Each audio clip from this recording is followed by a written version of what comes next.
8টি প্যান্টের বিক্রয় মূল্য 10টি প্যান্টের ক্রয় মূল্যের সমান হলে শতকরা লাভ হলো, মানে কত, মানে শতকরা লাভ কত হলো। তা তোমরা এই ধরনের অঙ্কে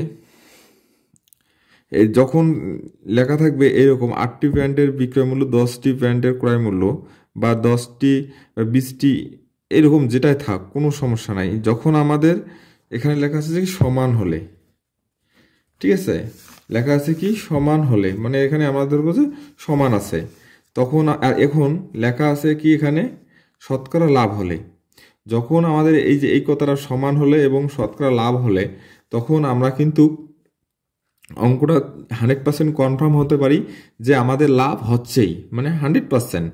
তখন আমরা কি করব, যখন লাভ হয় তখন আমাদের কি ছোট সংখ্যাটাকে আমরা ধরবো ক্রয় মূল্য, তাহলে এই যে এইটাই সংখ্যাটাকে ধরবো আমরা ক্রয় মূল্য, ঠিক আছে।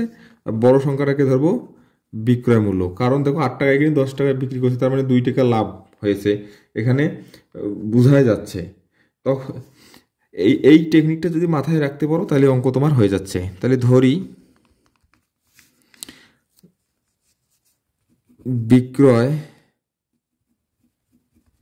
বিক্রয় মূল্য 10 টাকা,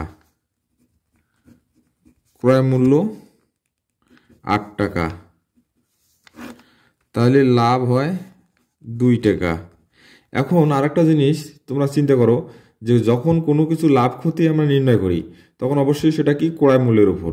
তা আমাদের ক্রয় মূল্য কয় টাকা ছিল, 8 টাকা, আমরা ধরছিলাম কত, 8 টাকা, তাহলে লিখতে পারি 8 টাকায়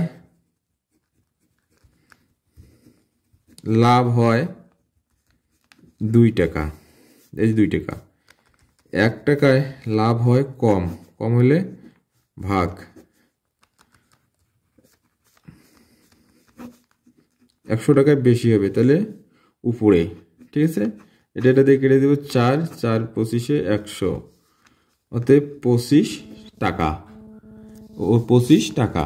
কিন্তু উত্তর দেওয়া ছিল পার্সেন্টেজে, তাহলে আমি উত্তর লেখার সময় লিখবো উত্তর লাভ হয় 25%।